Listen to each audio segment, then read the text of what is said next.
Este programa é livre para todos os públicos. Muito bem-vindo, você que está aqui no Rincão, você que nos acompanha pela Canção Nova, pelo YouTube, pela TV Canção Nova, rádio. Esse acampamento da cura dos traumas da morte é uma belíssima oportunidade que Deus nos dá de ir nos lugares que nós mais temos medo. Existem zonas da nossa vida, como numa casa, com as luzes apagadas, que às vezes a gente tem medo de ir, tem medo de entrar naquele quarto, porque a gente imagina que a bagunça lá é tão grande, que a gente tem medo de encontrar escorpião, tem medo de encontrar aranhas, a gente tem medo de encontrar bichos e não ser capaz de lidar com aquilo ali. Mas nós não deixamos a casa completamente organizada enquanto nós não vamos até esses lugares. E na nossa vida, Deus se encontra justamente naqueles lugares onde nós temos medo de ir. Na sua vida, na sua história, Deus se encontra justamente naqueles quartos que você tem medo de ir até lá, acender a luz, ver o que está guardado ali e colocar em ordem. O acampamento da cura dos traumas da morte é a oportunidade que nós temos de ir diante da coisa mais dolorosa que existe, que é a morte.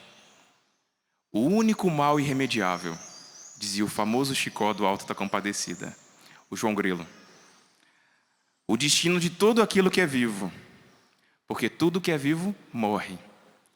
A morte, segundo o João Grilo, do Alto da Compadecida, quem já assistiu vai se lembrar, diz ele que a morte nos reúne num único rebanho de condenados. Como o Márcio Mendes muito bem falava aqui mais cedo, eu vou morrer, você vai morrer. E por mais que isso nos cause medo, por mais que ter experimentado a morte pertinho da gente nos causa medo, dor, a gente precisa encarar isso agora, para que quando ela chegue, nós não estejamos totalmente desprevenidos. Eu me chamo Kaique, sou seminarista aqui da comunidade Canção Nova. Você pode estar perguntando, viu na programação, quem é esse Kaique? Depois de uma belíssima pregação do Márcio Mendes, quem é o Kaique? Para estar aqui acrescentando algo mais, até porque grande parte daquilo que o Márcio falou, ele roubou um pouquinho da minha pregação e já adiantou bastante coisa. Mas eu sou seminarista. Eu me preparo para ser padre aqui na Canção Nova. Por isso eu estou com essa roupa de clergyman. Estou no primeiro ano de teologia e ingressei na comunidade no ano de 2015, aqui na Canção Nova. Eu vim morar aqui em 2015, desde então estou aqui. Eu sou natural de uma cidade no interior de Minas Gerais chamada Teófilo Otoni. Alguns já devem ter ouvido falar, outros não. Tem gente de Teófilo Otoni aqui? Provavelmente tem gente assistindo. Sou natural de lá e vim para cá em 2015, ingressei na comunidade, vivi todo o processo vocacional para entrar na comunidade. Entrei na comunidade, eu tinha 20 anos. No ano de 2019, aqui eu quero contar um pouco da minha história para você. No ano de 2019, eu precisei me afastar da comunidade por um tempo, porque a minha irmã, Andressa, teve um câncer.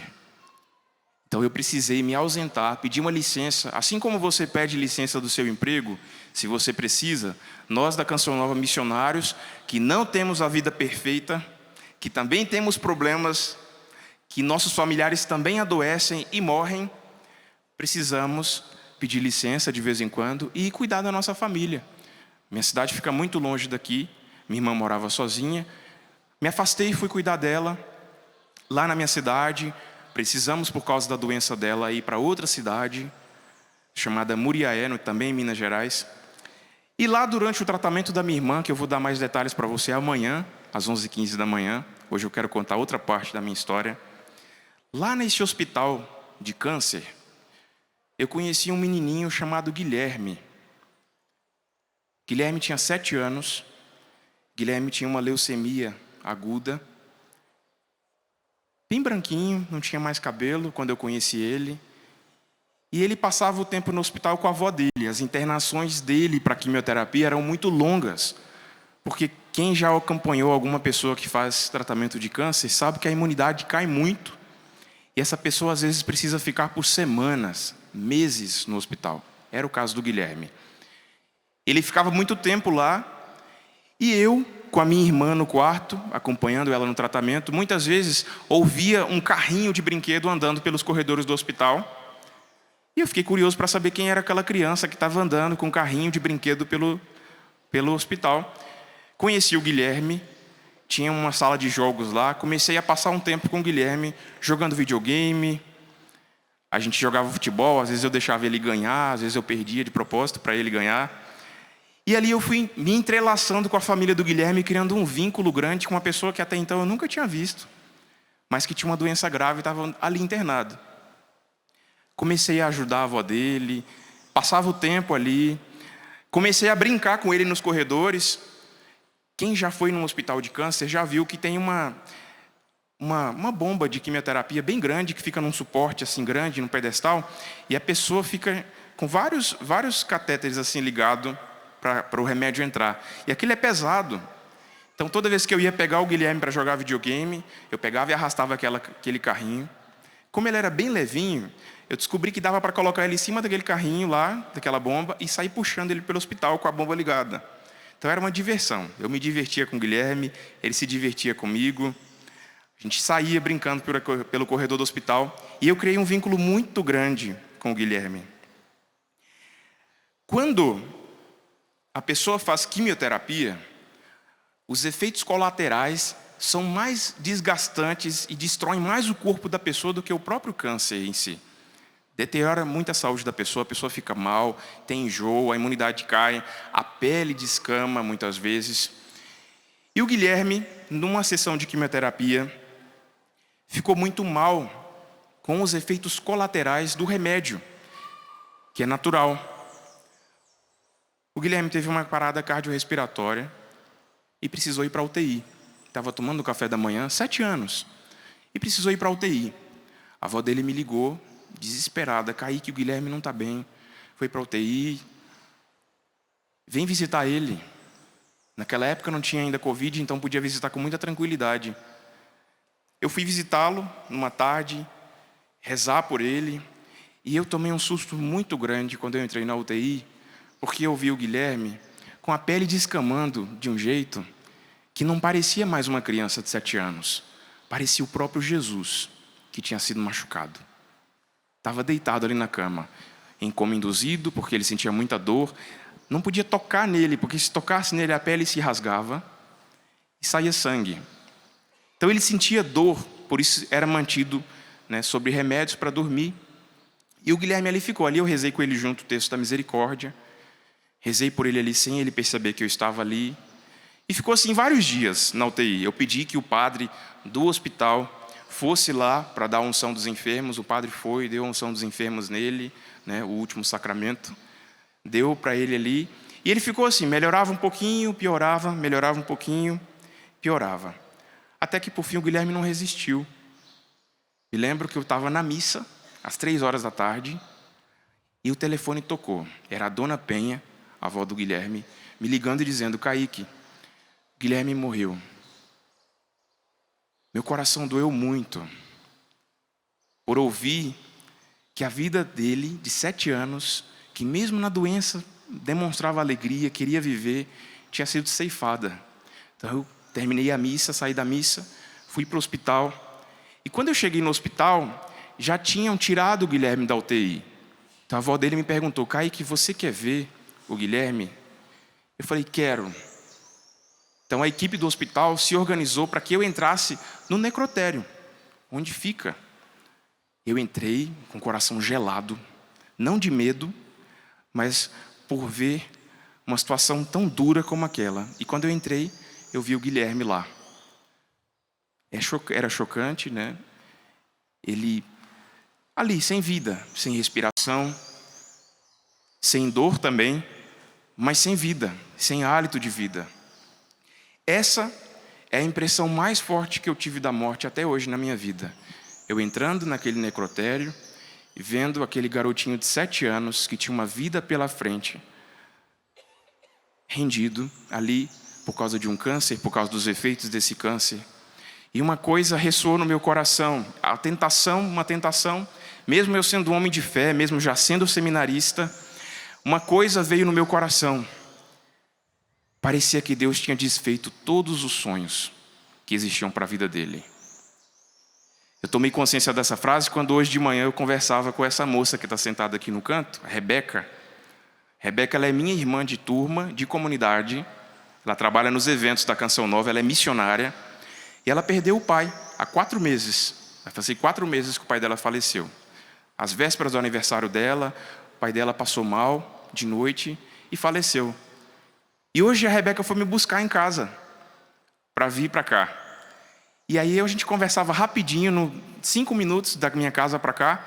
A Rebeca falou isso: Kaique, quando a Rebeca está namorando, a Rebeca vai se casar em breve com um membro da Canção Nova.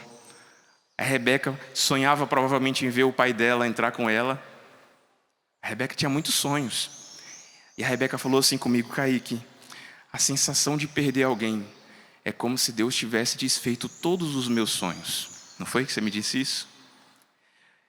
A Rebeca traduziu aquilo que você sente, provavelmente, você que perdeu alguém. E está tudo bem ter essa sensação. Você não está pecando contra Deus quando você sente isso, porque você é humano e a morte é dolorosa. E realmente, a dor que a morte causa no nosso coração é uma sensação de que foram desfeitos todos os nossos sonhos, os nossos planos, tudo que a gente tinha construído, tudo que a gente tinha pensado.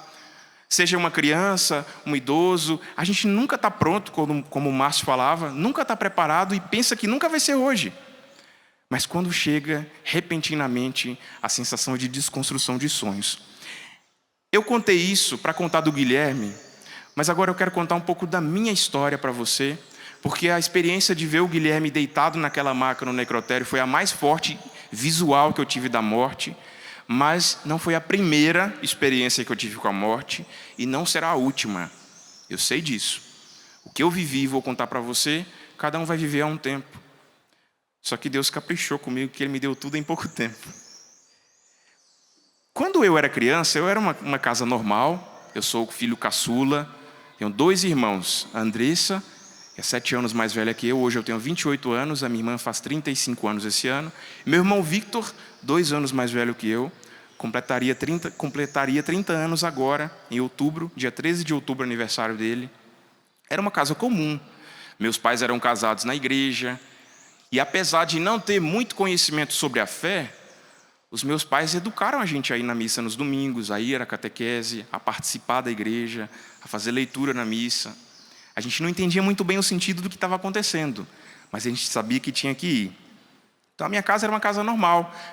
Minha mãe era professora, meu pai era lapidário de pedras preciosas. Na minha região de Minas Gerais tem muitos garimpos, tem muita pedra preciosa, então se vende muito, se exporta muito. Meu pai trabalhava com isso, lapidava essas pedras para elas ficarem bonitas nas joias que as pessoas usam. Meu pai, tendo uma vida normal, apesar de ter bastante bronquite, asma, em 2006, eu tinha 12 anos, o meu pai adoeceu e não se descobriu o que era, ia em vários médicos.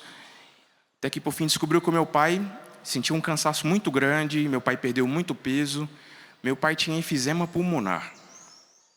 Nunca fumou, porque é uma doença muito comum em fumantes de muitos anos, mas por causa do trabalho do meu pai, o pó que ele usava era tóxico. E meu pai não usava máscara. Na época não estava na moda ainda o Covid e usar máscara. Então meu pai não tinha isso, não tinha essa consciência. Meu pai adoeceu em 2006, e adoecendo em 2006, ele começou a ficar cada vez mais fraco. Ele se cansava muito fácil para comer, para falar, para andar. Meu pai, para sentar na mesa, para tomar um café da tarde, ele se cansava muito. Ele usava suporte de oxigênio o tempo inteiro, o tempo todo dentro de casa. Ele tinha uma mangueirinha de oxigênio que tinha 20 metros, se estendia pela casa inteira, porque aí o balão grande de oxigênio ficava no quarto. E ele andava pela casa e continuava trabalhando dentro de casa, usando o oxigênio. E eu, meu irmão, minha irmã, adolescentes ali, a minha irmã já mais adulta, Principalmente eu e meu irmão, a gente nem entendia muito bem o que estava acontecendo. A minha mãe falava que era grave a situação do meu pai, que o pulmão dele estava muito comprometido, mas a gente não entendia muito bem isso. Adolescente não tem muita consciência das coisas e acha sempre que nunca vai acontecer com ele também. Depois que o meu pai adoeceu, a gente começou a ajudar mais na casa, algumas coisas. A gente ia buscar o oxigênio do meu pai no hospital, ajudava a carregar tudo isso, eu e meu irmão. Só que continuavam as brigas, continuava aquela coisa de adolescente, 2 filhos homens em casa com 2 anos de diferença. Se você tem irmão, você vai saber o que é isso. A gente não tinha consciência da finitude até que ela tocou a gente com força, 2 anos após o adoecimento do meu pai, que foi se enfraquecendo.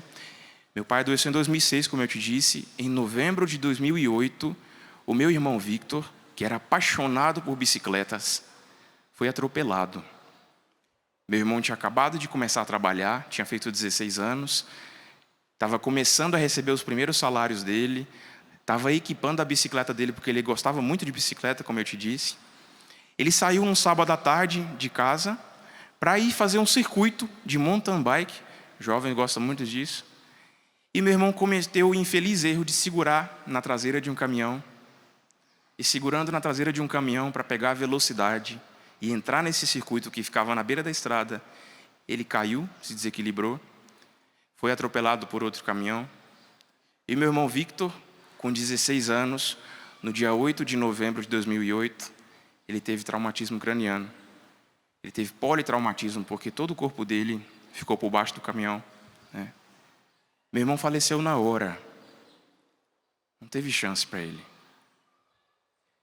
Nesse tempo, eu ainda não tinha experiência com Deus concreta. Como eu te disse, a gente foi treinado a ir na missa, lá em casa. A gente sabia que tinha que ir, ia na catequese, mas a gente não tinha experiência de encontro pessoal com Jesus. Isso que a Canção Nova promove tanto. E foi muito duro, porque eu me lembro da cena, eu estava em casa, a minha mãe recebeu uma ligação, e essa ligação dizia que o meu irmão Victor, de 16 anos, tinha sofrido um acidente. E a minha mãe, eu vou lá, vou no hospital ver o que aconteceu. Meu irmão, ele já tinha sofrido um acidente quando ele era menor, de bicicleta. Então, na cabeça da minha mãe, ela pensou que era um acidente, ela ficou muito preocupada, claro, mas ela não tinha dimensão do que tinha acontecido, porque não falaram por telefone. Mas meu irmão já foi levado morto na ambulância. Minha mãe saiu e eu lembro dela dizendo, eu vou trancar essa bicicleta, Victor nunca mais vai pegar essa bicicleta para andar. Nunca mais. Ele não sabe, não tem responsabilidade, não tem cuidado, não vai andar mais de bicicleta. Minha mãe saiu e a minha mãe começou a demorar. Ela falou para mim, Kaique, eu vou sair, seu pai está em casa, vá à padaria, compre alguma coisa e volte, porque em breve eu estou chegando em casa. Minha mãe começou a demorar. E começou a demorar e não chegava em casa. Eu saí, fui à padaria. Quando eu estava voltando da padaria, os irmãos, assim, os amigos do meu irmão, que estavam andando de bicicleta com ele, estavam na porta da minha casa, todos assim, chorando, preocupados, porque eles estavam lá e viram o acidente. E eles me disseram assim, Kaique, seu irmão morreu. Eu tinha 14 anos. Seu irmão morreu. Os bombeiros falaram que levaram ele, mas que não tem mais o que ser feito por ele. Eu fiquei em choque com aquela notícia.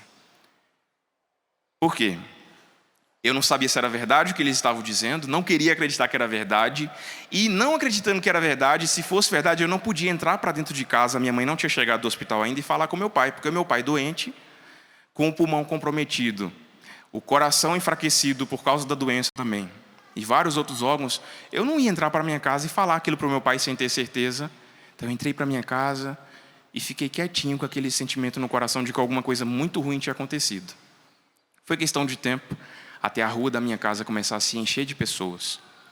Começou a encher de gente, meu irmão era um jovem bonito, popular, na escola, com os vizinhos.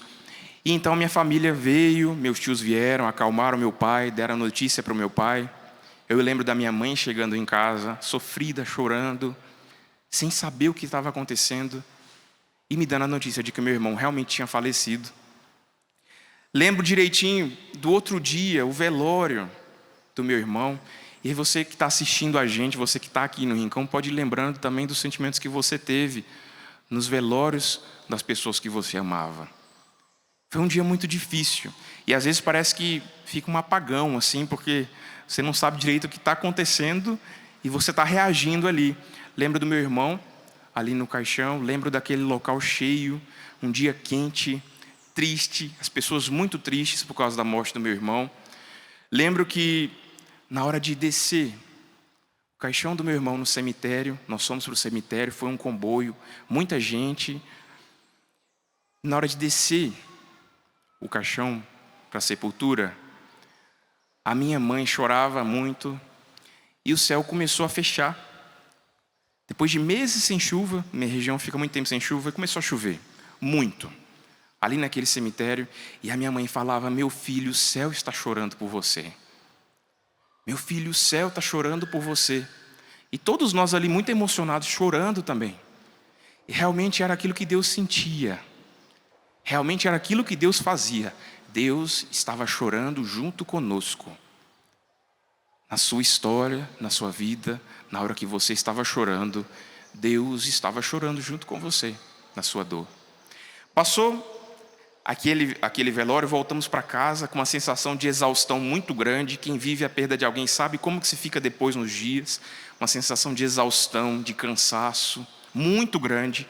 Tendo fé ou não, eu queria que a vida voltasse ao normal.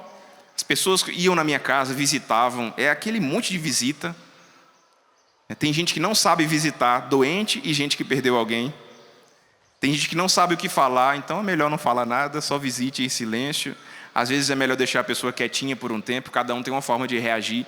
A minha casa estava sempre cheia, as pessoas iam lá, os parentes, os amigos, todos iam lá, mas com a boa intenção de ajudar de alguma forma. Mas no meu coração era aquela angústia: meu Deus, meu irmão não está aqui, como que vai ser agora da vida aqui para frente? Eu quero que a vida volte ao normal. Mas depois que a gente perde alguém que a gente ama, a vida nunca mais volta ao normal. Eu preciso ser muito sincero com você, porque você precisa ter coragem de entrar nesse quarto escuro onde está a sua dor. Não adianta você querer ficar pensando: meu Deus, minha vida vai voltar ao normal, e aí tudo vai ser mil maravilhas de novo. Não, você tem uma dor agora de não ter uma pessoa que você ama perto de você. Você vai se encontrar com essa pessoa na eternidade, mas a cama que ela ocupava vai continuar vazia. Se você não toma consciência disso, você tenta buscar outras coisas para preencher esse espaço. Você tenta buscar na bebida, na droga, em relacionamentos, namoros. Não adianta. Por mais que eu, Kaique, adolescente de 14 anos, quisesse que voltassem ao normal, a minha vida, a cama do meu irmão, no meu quarto, continuou vazia. Meu irmão era muito ruimzinho na escola, então ele reprovou 2 vezes. E eu, que era 2 anos mais novo que ele, estudava na mesma sala que ele. A cadeira do meu irmão na sala continuava vazia. As fotos da família dali para frente continuaram sem o meu irmão. Então eu preciso assumir essa realidade e não entrar no mundo de imaginação que eu nunca mais vou sentir essa dor. Eu vou direcionar para Deus essa dor. Eu vou saber lidar com ela a partir da fé. Mas essa dor vai continuar existindo. E sempre que eu lembrar, sempre que eu voltar, sempre que eu ver a cama vazia, eu vou lembrar da pessoa. O que eu vou fazer com isso é diferente. Não se passou muito tempo após a morte do meu irmão. Meu irmão faleceu dia 8 de novembro. Meu pai já estava muito doente há 2 anos. Então, em questão de 2 meses após a morte do meu irmão, meu pai foi piorando ainda mais. De vez em quando, meu pai precisava ser internado para dar uma restabelecida, porque o enfisema pulmonar consumia muito ele, e ele piorou muito. Precisou ser internado, e essa internação, diferente das outras, me causava um sentimento de angústia, porque parecia que algo não ia dar certo. Parecia que não ia ser como as outras que meu pai voltava para casa. Então, meu pai se internou, ficou ali cerca de 2 semanas internado. A gente visitava ele. E a gente não sabia se meu pai ia voltar, porque o médico um dia falava: não, ele hoje está muito bom. Eu não sei se os médicos fazem isso para poder dar uma animada na gente, se eles realmente notam uma melhora, mas se é para manter a gente com força. Mas eu quero ressaltar que eu ainda não tinha experiência de fé profunda aí. Então, meu pai doente ali na cama, e meu avô, pai do meu pai, falece. Meu avô faleceu, se não me engano, no dia 12 de janeiro. de 2009, 2 meses depois do meu irmão. Então, meu avô já era bem velhinho, então não foi uma morte tão dolorida assim, apesar de ser dolorida, mas meu avô já tinha quase 90 anos. Então, já estava doente há muito tempo, é uma morte mais esperada. Ninguém está pronto, mas a morte de um jovem de 17 anos que é atropelado, ela é mais surpreendente. Então, fomos para o velório do meu avô, os sobrinhos, os netos, os filhos ali. E aí o médico fala assim, hoje vocês podem visitar o seu pai. Eu fui visitar o meu pai, na CMUTI, meu pai estava lá. Eu saí do velório do meu avô e fui visitar o meu pai. Meu pai Aldair. Cheguei lá, entrei. Eu entrei sozinho, me lembro que podia entrar de um em um só. Entrei, eu com 14 anos ali, e vi meu pai deitado, um pouco ressecado, depois de muitos dias de internação, começa a machucar um pouquinho a pele. E eu entrei, fiquei do lado da cama dele sem saber o que eu falava. Uma criança, né? O que eu falo? Eu chamo meu pai agora, eu cutuco ele. Aí eu falei, pai, eu estou aqui, é o Kaique. Aí meu pai não ouviu direito, eu falei, pai, é o Kaique, eu estou aqui. Aí ele acordou, é Kaique, eu estou com sede. E aí eu chamei a enfermeira. A enfermeira falou, eu falei, ele está com sede. Ela falou, você pode dar água para ele, eu vou pegar água. Eu dei água para o meu pai. Dei na boca dele água, porque ele não conseguia, não tinha forças para tomar sozinho. Meu pai estava mais ou menos desacordado. Ele me reconheceu, mas não conseguiu falar muita coisa. Então eu dei água para o meu pai. E esse foi o último gesto que eu fiz pelo meu pai, de dar água na boca dele, porque no dia seguinte, meu pai faleceu. Dia 15 de janeiro. Um dia depois do meu avô. Um dia depois do pai dele. Ele nem ficou sabendo que o pai dele tinha falecido, porque como ele já estava numa situação muito ruim, a gente não vai falar para o meu pai que o pai dele tinha falecido, né? Se encontraram em seguida no céu. Assim espero que os dois tenham conseguido alcançar a glória de imediato.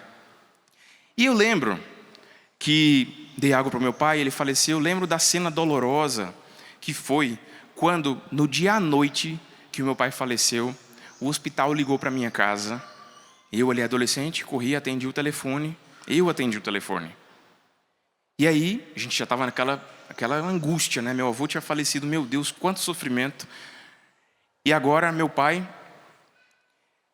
E o hospital ligou e falou, é da casa do senhor Aldair? Sim, aqui é o filho dele. Você é maior de idade? Aí eu já imaginei o que tinha acontecido. Não, eu não sou, vou chamar a minha mãe. Aí eu saí do telefone, deixei o telefone, fui chamar a minha mãe. E a minha mãe foi para o telefone. E eu do meu quarto só ouvi aquele choro doído. Aquele grito de dor da minha mãe. Que você provavelmente já ouviu se você teve a infelicidade de testemunhar, de ver alguém perder alguém e receber a notícia. Você sabe como é um choro doloroso. O choro que sai do fundo da alma. Foi o choro da minha mãe. E ali eu soube que meu pai tinha falecido. As pessoas começaram a chegar na minha casa mais uma vez. No outro dia foi o velório do meu pai. Só que apesar, como eu falei, do meu pai, né, é o meu pai. Meu pai já estava doente há 2 anos. Então, diferente do meu irmão também, que foi surpresa, o meu pai, a gente estava se preparando porque constantemente falavam para nós que ele tinha pouca expectativa de vida. O velório do meu pai foi diferente do meu irmão. O dia estava bonito, fresco, ensolarado. E a sensação que nós tivemos é uma sensação sobrenatural, mesmo sem fé, mesmo sem experiência de Deus. A sensação que nós tivemos foi de um descanso muito grande para o meu pai.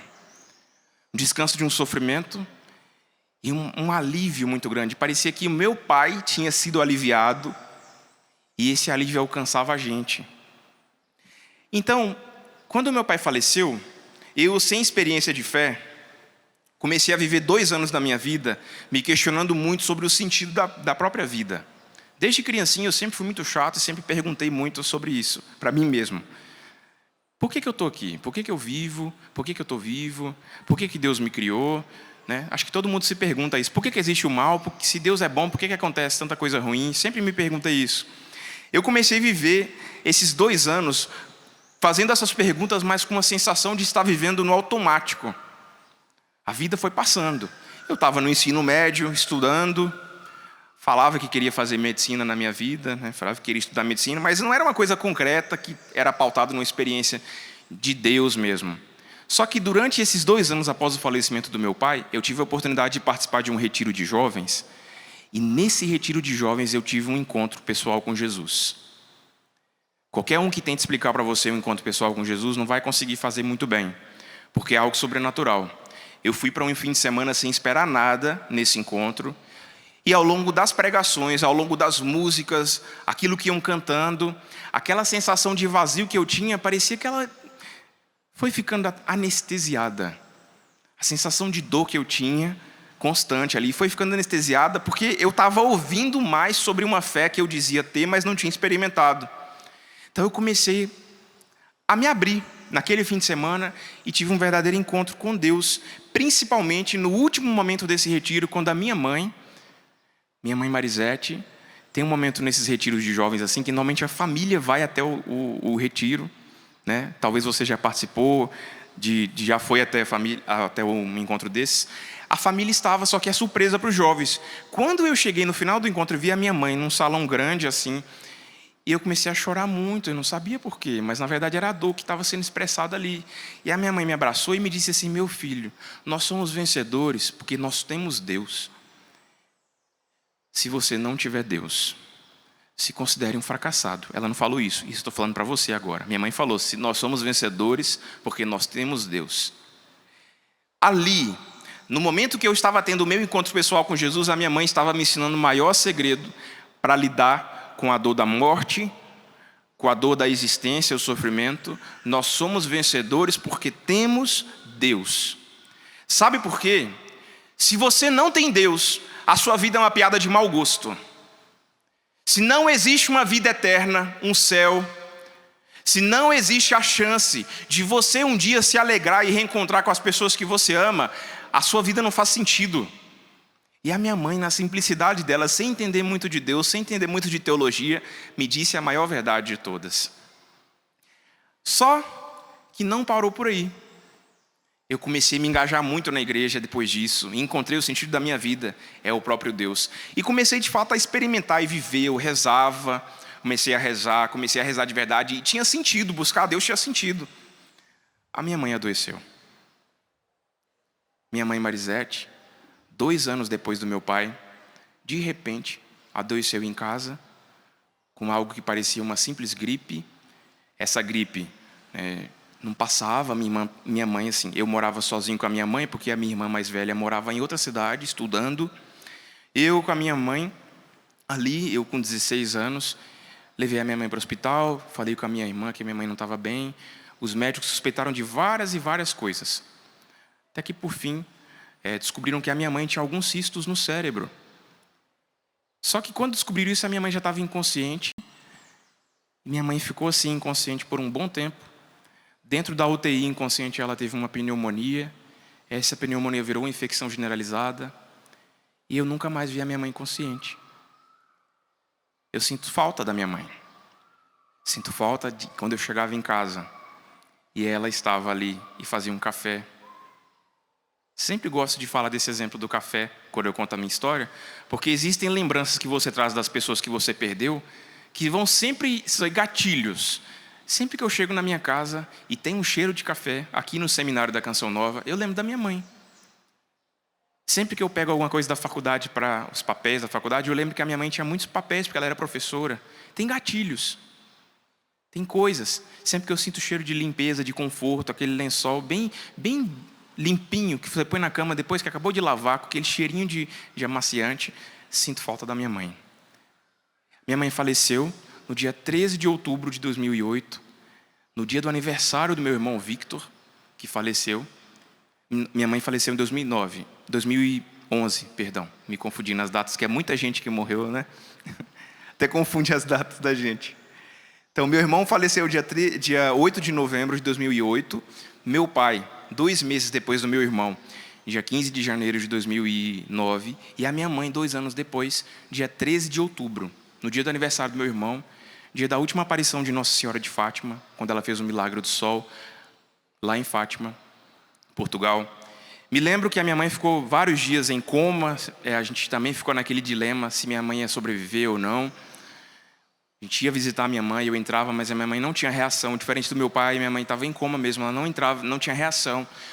O médico falava, pode falar, porque ela está ouvindo você falar, mas ela não tinha reações físicas ali. Então, lembro quando recebemos a notícia de que a minha mãe tinha tido uma possível morte cerebral. E que eles não podiam constatar ainda, porque a minha mãe era muito nova, então precisava ver se os outros órgãos continuavam funcionando ou não. E por fim se constatou essa morte. Só que antes de constatar a morte mesmo, quando começou a surgir a possibilidade de morte cerebral, um grupo de amigos foi na minha casa, o grupo de oração, que me deu muito suporte, o grupo de adolescentes ali que rezava junto comigo, e uma das moças que rezava conosco falou exatamente isso. A imagem que Deus me dá, Kaique, é que a sua mãe já está junto de Nossa Senhora. Ela já está junto com Nossa Senhora. No outro dia, dia 13 de outubro, o último dia da aparição de Nossa Senhora de Fátima, minha mãe faleceu. Lembro, quando nós estávamos indo para o cemitério, era muito dolorido, mesmo tendo a experiência de encontro pessoal com Jesus. Perder a minha mãe foi muito dolorido. Quando nós estávamos indo para o cemitério, o meu padrinho de crisma, Hugo, que hoje é seminarista também, ele me disse uma coisa muito bonita que eu guardo para mim. Deus, quando acontece essa situação de perda na nossa vida, você tem que lembrar muito do que aconteceu. E por isso que é importante visitar a sua história, porque Deus dá um itinerário para a sua vida inteira ali. Deus te dá dicas do que você precisa viver a partir dali, para você conseguir suportar aquela dor, para você conseguir curar aquele trauma. Deus não te abandona. Deus quer que você preste atenção na situação que naquele momento você estava tão atordoado, tão perturbado que não conseguiu prestar atenção. E Deus falou comigo ali através do meu padrinho. Eu estava no banco de trás do carro, indo para o cemitério para enterrar a minha mãe. E meu padrinho Hugo falou comigo, o que Deus coloca no meu coração é que até esse momento a sua mãe cuidou de você. A partir de agora, a Virgem Maria cuida de você. Então ali já estava um caminho para eu lidar com a dor. Já estava o próprio Deus dando um itinerário. O que eu devo fazer? Muitas vezes a gente não presta atenção no que acontece. Eu queria que você pegasse a palavra agora, se você está em casa, se você está aqui, Marcos capítulo 5, versículos 21 a 24. Marcos 5, 21 a 24. É a parábola da filha de Jairo. A parábola não, na história da filha de Jairo. Diz assim: Jesus passou novamente para a outra margem e uma grande multidão se ajuntou ao seu redor. Ele estava à beira-mar e veio então um dos chefes da sinagoga chamado Jairo. Vendo Jesus, caiu-lhe aos pés e suplicava-lhe insistentemente: minha filhinha está nas últimas. Vem, impõe as mãos sobre ela para que fique curada e viva. E Jesus foi com ele. Uma grande multidão o acompanhava e o apertava de todos os lados. Veja bem o que Jairo falou para Jesus: minha filhinha está nas últimas. Vem, impõe as mãos sobre ela para que fique curada e viva.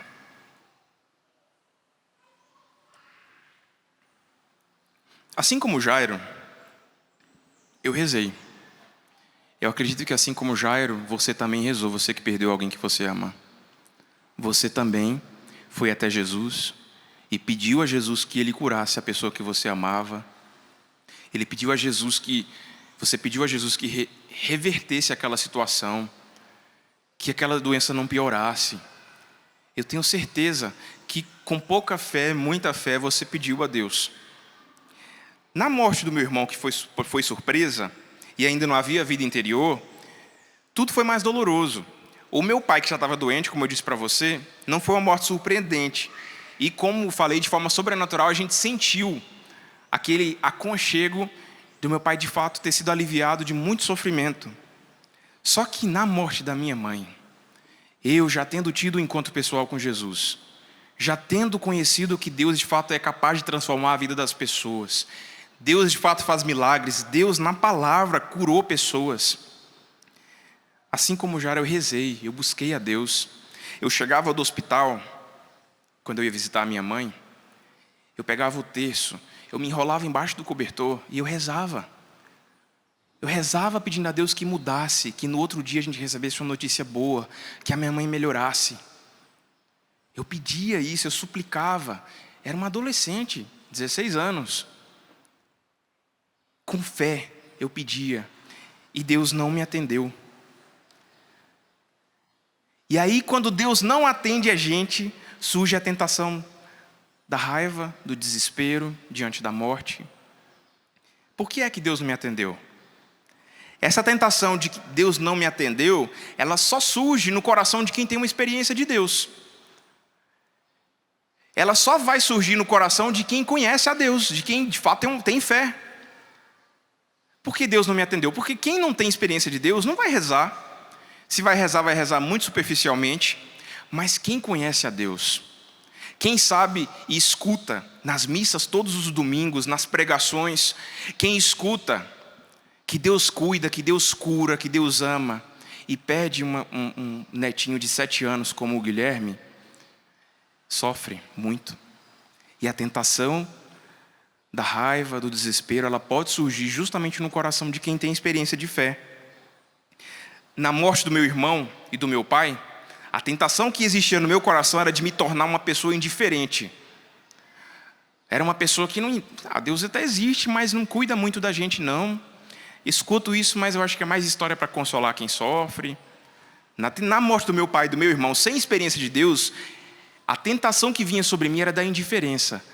Na hora da morte da minha mãe, quando eu já tinha experiência com Deus, eu já tinha rezado muito, a tentação que surge é de que Deus foi injusto comigo, de que Deus desfez todos os meus sonhos.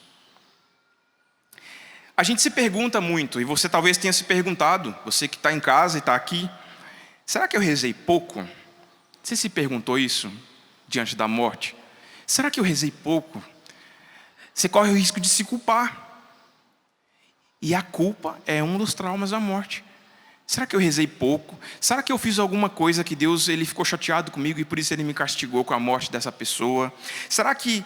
O que ficou faltando? Será que eu tive pouca fé? Será que eu tenho pouca fé? Essas são as tentações de quem tem fé. Uma pessoa que não tem experiência com Deus não vai pensar isso. Mas você, que conhece Deus e sabe que Ele cuida, pensa. E eu quero voltar na palavra, mais uma vez, nesse mesmo capítulo, Marcos 5, só que agora nos versículos 35 e 36, quando se continua a história da filha de Jairo. E Jesus, aqui diz a palavra, enquanto ainda estava falando, chegaram alguns da casa do chefe da sinagoga, dizendo, tua filha morreu. Por que ainda incomodas o mestre? Jesus ouviu a notícia e disse ao chefe da sinagoga, não tenhas medo, crê somente. Alguém chegou e falou para o chefe da sinagoga, sua filha morreu. E Jesus virou para ele, calma, segura a onda aí, ovelha. Calma, não tenha medo, crê somente, tenha fé. Só que como a gente mantém a fé acesa, quando Deus aparentemente não atende a nossa súplica, especialmente diante da morte? Como eu posso continuar acreditando, eu, Kaique, como? Que menino louco, ele quer ser padre. Como ele quer ser padre, se quando ele mais precisou na vida dele, Deus não atendeu aquilo que ele pediu? Como ele quer entregar a vida para Deus? Que sentido faz isso? A hora que Deus não atende a nossa súplica, aparentemente, diante da dor da morte, diante da depressão que levou a pessoa que você ama a partir, diante do câncer, diante da Covid, que levou essa pessoa que você amava e que nem ligava tanto para a Covid, mas justamente essa pessoa foi levada pelo Covid. Como manter a chama da fé acesa se Deus não atende às nossas súplicas? Meu irmão e minha irmã, esse é o momento do amadurecimento da fé. Esse é o trampolim.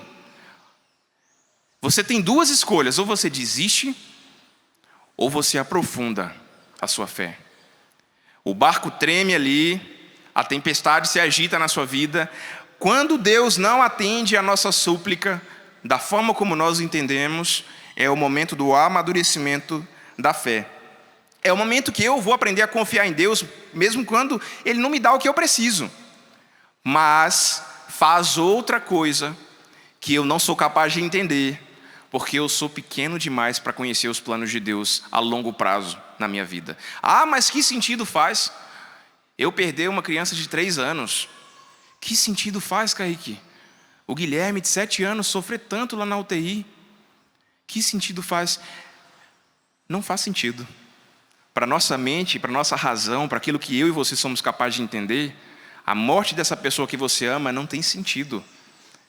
Mas, a longo prazo, nós vamos colhendo algumas coisas quando nós tomamos a decisão de não temer e crer em Deus, ainda quando Ele não faz aquilo que a gente pede, aparentemente. Tem um documento da igreja que eu gosto muito, ele fala sobre o mistério do sofrimento, da dor, é o Salvifici Doloris, e o sofrimento salvífico, o nome do documento, em latim, Salvifici Doloris. E ele diz assim, que Deus dá ao seu Filho unigênito para que o homem não pereça, e o significado deste não pereça é cuidadosamente determinado pelas palavras que se seguem. Deus dá ao seu Filho unigênito para que o homem não pereça, e o significado desse não pereça é cuidadosamente determinado pelas palavras que se seguem, mas tenha a vida eterna. Jesus se encarnou, Jesus venceu a morte aqui nessa terra, Jesus curou pessoas, Jesus curou a filha de Jairo, porque ela ressuscitou. Talvez Jesus tenha curado já pessoas que você conhece, mas deixa eu te contar uma coisa. Essa pessoa, a filha de Jairo, morreu de novo. A pessoa que você ama, que você perdeu, ela morreu, não foi curada. Ah, mas a vizinha foi curada, mas ela vai morrer um dia. E o significado de que Deus ele manda o seu Filho à terra para que nós não pereçamos, o perecer não é só não sofrer aqui mais. Ah, agora eu estou com Deus, Deus vai fazer o que eu peço, não vou mais sofrer, eu não vou mais perder quem eu amo. Não, porque o maior interesse de Deus é na sua salvação e na salvação daquela alma. O interesse maior de Deus não é se você está... É claro que Deus ele age por mistérios, porque talvez você precise mais da cura ou não precise. No processo total de Deus, a salvação, que é o interesse dele maior na sua vida, você não é capaz de dizer o que é melhor para você. Por mais doloroso que seja ter que aceitar isso. Então, eu queria lembrar você que por mais dolorosa e injusta que pareça uma situação, ela não escapa do plano salvífico de Deus para cada um de nós. E é aqui que se faz necessário crer quando não se enxerga mais nada. Quando eu não entendo por que aquela pessoa morreu, é aqui que se faz necessário dar esse salto na fé e de fato acreditar que existe um sentido maior que Deus dá e que eu não entendo agora. Eu me senti chamado por Deus para entregar a minha vida, eu, Kaique, pouco tempo antes da minha mãe adoecer. Meu pai já tinha falecido, meu irmão já tinha falecido.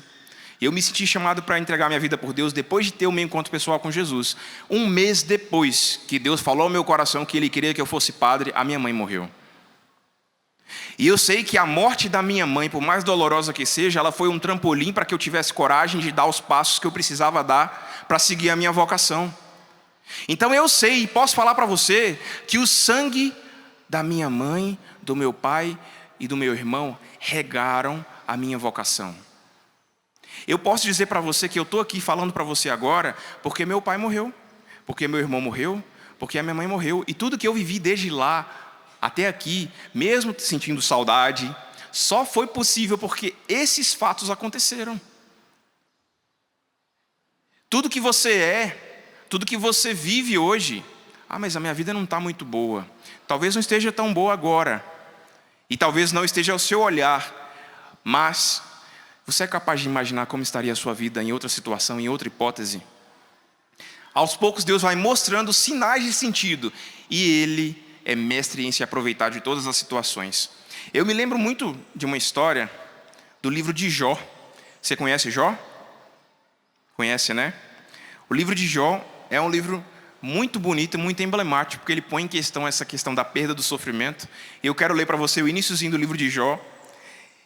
Lá em Jó 1, versículos 13 a 22, porque eu me sinto como Jó, às vezes. E eu queria que você se sentisse como ele também. E que você não ficasse só na postura de vítima da sua história. Ah, eu sou igual o Jó, eu perdi tudo, eu não tenho nada, eu não tenho ninguém. Eu perdi a pessoa que eu mais amava.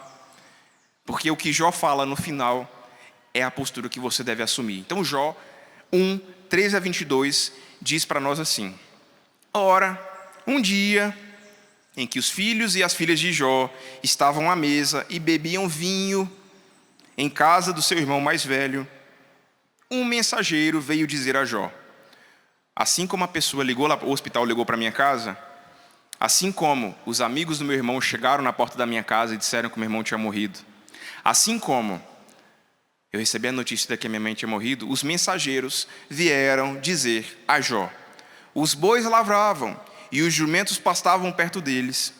De repente, apareceram os sabeus e levaram tudo, e passaram a espada aos escravos. Só eu consegui escapar para te trazer a notícia. Estando ele ainda a falar, veio outro e disse: o fogo de Deus. Outro mensageiro chegou. Olha quanta coisa na vida de Jó simultânea. Estando o primeiro mensageiro ainda a falar, veio outro e disse: o fogo de Deus caiu do céu, queimou, consumiu as ovelhas e os escravos. Só eu consegui escapar para te trazer a notícia. E ainda esse mensageiro, olha só, o segundo mensageiro estava falando ainda, gente. É tipo eu na minha casa, tipo você. A gente estava se recuperando da morte do meu irmão, meu pai morre, se recuperando da morte do meu avô, a minha mãe morre, o meu pai morre, recuperando depois de 2 anos do sofrido, de tanta dor, a minha mãe morre. Ainda estava o segundo mensageiro falando, quando um terceiro chegou. Os caldeus, divididos em 3 bandos, lançaram-se sobre os camelos e os levaram. Passaram a fio da espada os escravos. Ainda ele estava falando, e esse outro disse: teus filhos e filhas estavam comendo e bebendo vinho em casa do irmão mais velho, quando um furacão se levantou de repente do deserto, abalou os 4 cantos da casa, e esta desabou sobre os jovens. Morreram todos. Só eu consegui escapar para te trazer a notícia. Jó então se levantou, rasgou o manto, raspou a cabeça, depois, caindo prosternado por terra, disse: olha o que Jó disse depois que 3 mensageiros disseram simplesmente para ele que ele tinha perdido tudo, sem explicação, sem aviso. A vida de Jó, que era uma prosperidade tremenda, tinha se tornado numa tragédia. No mesmo momento, Jó diz isso diante de Deus: nu saí do ventre de minha mãe, nu voltarei. O Senhor deu, o Senhor tirou. Bendito seja o nome do Senhor. Preste bastante atenção, eu vou repetir com você. Eu queria que você repetisse comigo isso. Eu vou falar e você repete. Nu saí do ventre da minha mãe, nu voltarei. O Senhor deu, o Senhor tirou. Bendito seja o nome do Senhor. Eu não entendi por que o meu pai tinha adoecido. Eu era uma criança, 12 anos, quando meu pai adoeceu. E eu não entendi por que meu pai tinha que adoecer. E até então a minha família boa, perfeita. Eu não entendi o porquê meu irmão faleceu num acidente de bicicleta. Eu não entendi o porquê minha mãe faleceu logo depois de eu ter me sentido chamado para ser padre. Eu não entendi o porquê tudo isso aconteceu na minha vida em um intervalo de 2 anos. Dentro de 2 anos, tudo isso aconteceu na minha vida. Ainda assim, eu acredito que Deus sabe o que Ele fez comigo.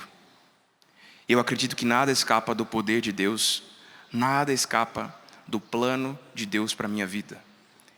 Deus sabe o que eu poderia vir a fazer e ser a partir de tudo que me havia acontecido. Deus sabe o que você pode vir a ser a partir daquilo que você sofreu, aquilo que você sentiu. A minha vocação, como eu te disse, foi regada pelo sangue da minha família. Porque eu escolhi acreditar e não temer, mesmo sem entender.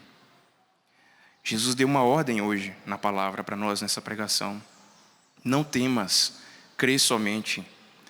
Se você se prender no medo, Se você se prender no sofrimento que é inevitável e acontece, na dor, você vai perder a belíssima oportunidade de descobrir junto com Deus o que é de bom que pode ser tirado dessa situação tão difícil que você viveu, dessa perda tão dolorosa.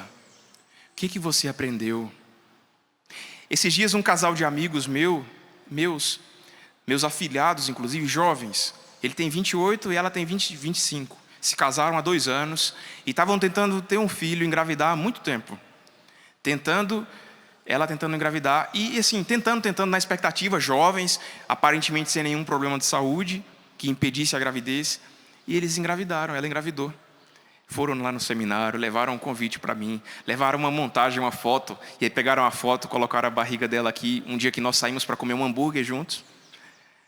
Ela já estava grávida, mas não sabia naquele dia. Quando eles foram levar o convite para mim, levaram, todos empolgados, a foto com uma imagenzinha de um bebezinho aqui, uma montagem. Ela ficou 2 meses grávida e perdeu o bebê. E o questionamento dela era justamente isso. Onde estão os sonhos de Deus para mim? Porque eu esperei tanto, eu rezei tanto. Esther, o nome do bebê. Eles fizeram questão de dar um nome. Onde é que está o cuidado de Deus? A gente rezou.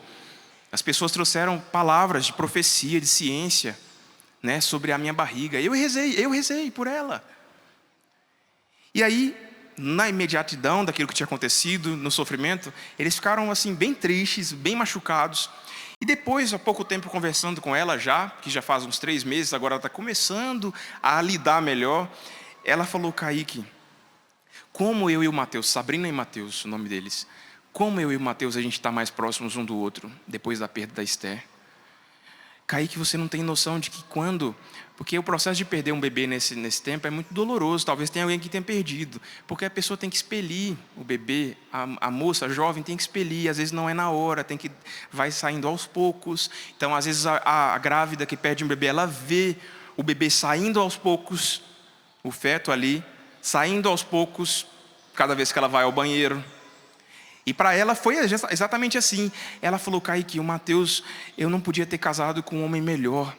Porque você não vai acreditar que ele faz massagem na minha barriga. Ele rezava por mim, fazia massagem justamente no meu ventre. Enquanto eu só chorava, enquanto eu só sentia dor, ele estava do meu lado. Como nós estamos mais próximos e como eu tenho mais certeza da vida que eu quero passar junto com ele.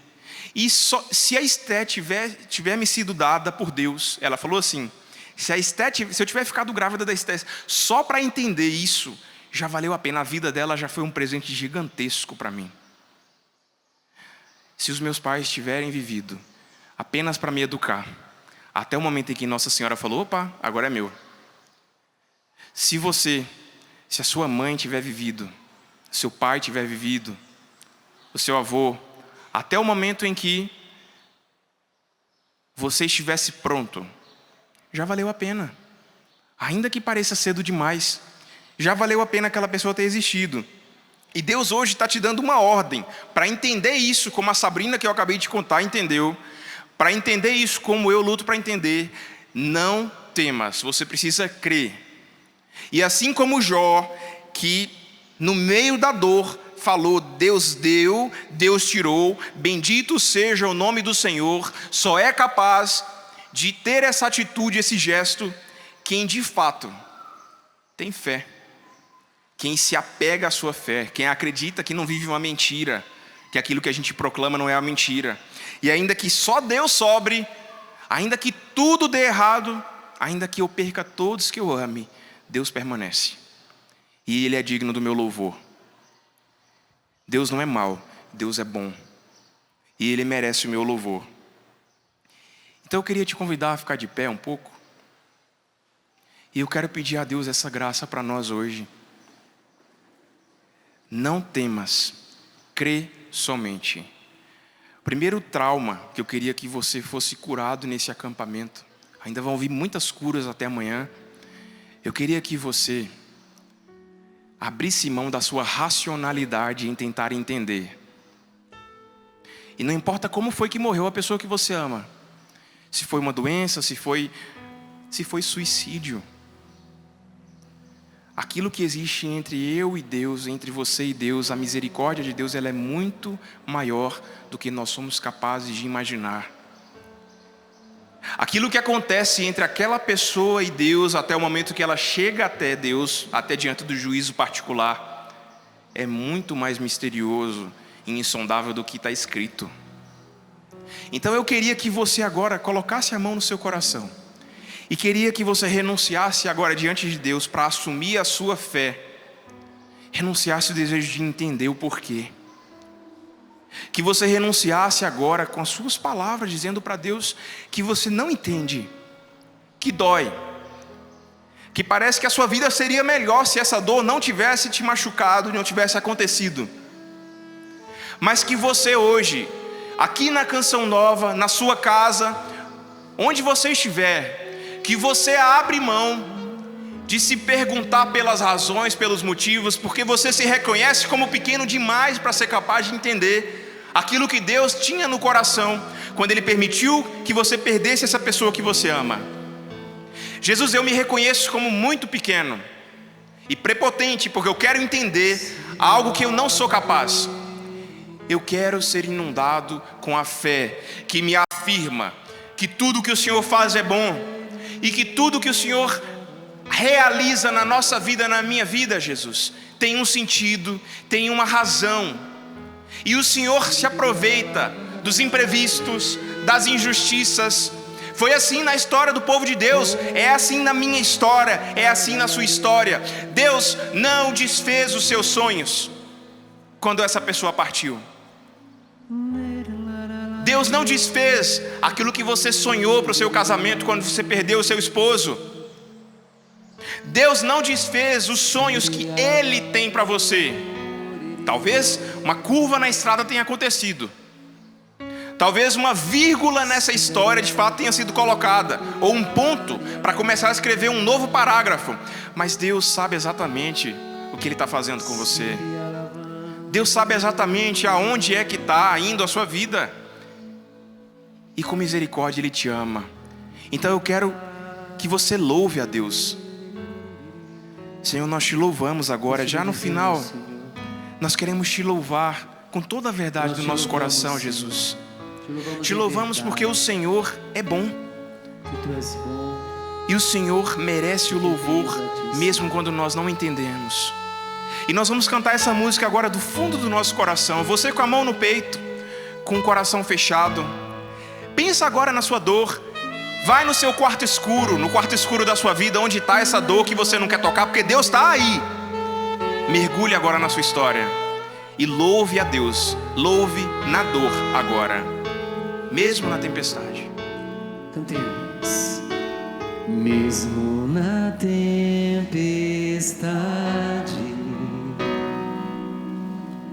mesmo que se agite o mar, te louvo em verdade. Louve a Deus. Mesmo na tempestade, mesmo na tempestade, mesmo que se agitem o mar, mesmo que se agitem o mar, te louvo em verdade.